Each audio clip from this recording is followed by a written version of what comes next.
Shalom saudara yang dikasihi oleh Tuhan Yesus Kristus. Dimanapun saudara berada saat ini, salam transformasi. Saudara, kali ini kita akan membahas mengenai dunia yang sukar. Ketika kita mengamati kehidupan kita, dunia sekitar kita, apapun yang terjadi, segala gejolak yang terjadi saat ini, kita melihat bahwa kondisi dunia ini semakin lama bukan semakin baik. Kondisi yang ada di sekitar kita semakin lama justru malah kebalikannya dari semua harapan kita. Saudara dan saya pasti kita mengharapkan bahwa dunia ini akan semakin baik. Mengapa kita berharap dunia ini harus semakin baik? Karena dengan dunia ini semakin baik, kita berharap bahwa segala apapun yang kita inginkan di muka bumi ini dapat kita penuhi, dapat kita capai. Bahkan yang terlebih lagi adalah jiwa kita, kepuasan batin kita yang ingin selalu kita puaskan dan kita capai. Tetapi firman Tuhan berkata berbeda, saudara. Mari kita akan melihat dari Matius 24 ayat 12 dan 13. Firman Tuhan berkata, "Dan karena makin bertambahnya kedurhakaan, maka kasih kebanyakan orang akan menjadi dingin. Tetapi orang yang bertahan sampai pada kesudahannya akan selamat." Saudara dikasihi Tuhan Yesus. Saudara bisa perhatikan perkataan di sini dikatakan bertambahnya. Perkataan bertambahnya di sini sebenarnya memiliki makna bahwa bertambahnya itu berlipat ganda. Dia bermultiplikasi. Apa yang berlipat ganda? Apa yang bermultiplikasi? Yang berlipat ganda dan bermultiplikasi di sini sudah jelas dikatakan bahwa kedurhakaan. Kalau kita mengamati perkataan kedurhakaan, sebenarnya suatu perkataan di mana suatu kondisi tidak ada hukum. Orang-orang melakukan apapun itu seakan-akan tidak ada hukum lagi. Dia melakukan semaunya sendiri, sepuas-puasnya sendiri. Dia tidak memikirkan bahwa itu dosa. Saudara dikasihi oleh Tuhan Yesus Kristus, pernyataan bermultiplikasi, berlipat ganda itu dia terus menerus. Seperti misalnya kita punya sebuah jeruk. Jeruk ini akan bermultiplikasi atau berlipat ganda. Maka ketika jeruk yang satu, dia akan berkembang menjadi dua. Jeruk yang dua ini akan berkembang menjadi 4. Jeruk yang 4 ini akan berkembang menjadi 8. Jeruk yang 8 ini akan berkembang menjadi 16. Dan jeruk yang 16 ini akan berlipat ganda lagi menjadi 32. Lihat saudara, bermultiplikasi terus, bertambah, dan bertambah. Bisa kita bayangkan dan renungkan kalau kejahatan, kedurhakaan, di mana situasi kehidupan seperti tanpa ada hukum, orang bebas melakukan kejahatan semau-maunya dan terus bertambah, bermultiplikasi. 1 hari, 1 bulan, 1 tahun, 10 tahun, begitu cepat berkembang suatu kejahatan di dalam dunia ini. Begitu mengerikan saudara. Sedangkan kita di dalam dunia ini, kita ingin sekali hidup dalam ketenangan, dalam kedamaian saudara. Tetapi kenyataannya dunia ini justru malah semakin jahat. Ini yang membuat kita terus merasa, kok hidup ini seperti ini, mengalami kesulitan. Kita bisa melihat bagaimana kejadian-kejadian yang terjadi saat ini saudara. Kita bisa melihat bagaimana pembunuhan-pembunuhan yang belum lama terjadi. Seorang wanita diperkosa dengan sebuah gagang cangkul. Lihat, kejahatan yang begitu sadis. Di mana para pelaku ini punya cara berpikir? Di mana otak mereka? Di mana hati nurani mereka? Tidak ada lagi hati nurani buat mereka. Dia melakukan begitu rupa, kejahatan yang begitu rupa. Saudara, kalau kita membayangkan orang melakukan seperti itu, jauh sekali dalam kekejaman. Dunia ini semakin lama semakin kejam.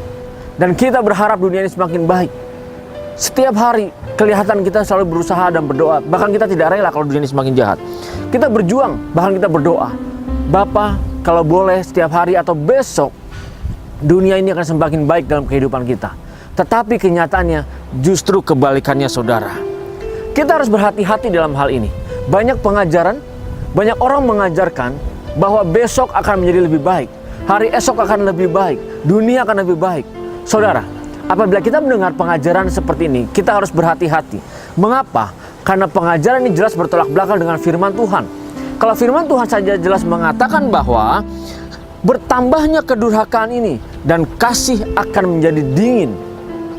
Saudara yang dikasihi Tuhan Yesus, firman Tuhan jelas mengatakan ini akan bermultiplikasi kejahatan ini. Tapi kalau ada orang yang mengajarkan bahwa mari kita berdoa sama Bapa di surga, biar besok hari dunia ini akan menjadi semakin baik dalam kehidupan kita. Hati-hati, kelihatannya ini baik, kelihatannya justru ini membuat kita semakin bersemangat, mempunyai harapan. Pernah juga saya menemukan ada orang ketika dikatakan, mari kita bersiap-siap diri menghadapi dunia yang semakin jahat. Dia bisa berkata, jangan begitu saudara. Justru kita harus punya harapan bahwa besok akan menjadi lebih baik. Ingat, pernyataan besok akan menjadi lebih baik dengan pernyataan apa yang Tuhan katakan bahwa dunia ini semakin lama semakin jahat. Ini bertolak belakang. Kita mau mengikuti yang mana? Mau mengambil keputusan mengikuti yang mana? Yang semakin baik atau sesuai dengan firman Tuhan? Kalau kita mau mengikuti sesuai firman Tuhan, berarti kita percaya bahwa dunia ini semakin lama bukan semakin baik, tetapi malah semakin jahat. Saudara, seperti contoh-contoh yang terjadi bagaimana seorang anak membunuh orang tua. Begitu berani. Kalau kita melihat mungkin 30 tahun yang lalu, 40 tahun yang lalu, apakah ada ataukah banyak anak kecil yang berani membunuh orang tuanya? Justru saat ini mereka dengan tega, mereka tidak tahu berterima kasih, mereka semakin durhaka, mereka seenaknya saja berbuat sesuatu, saudara.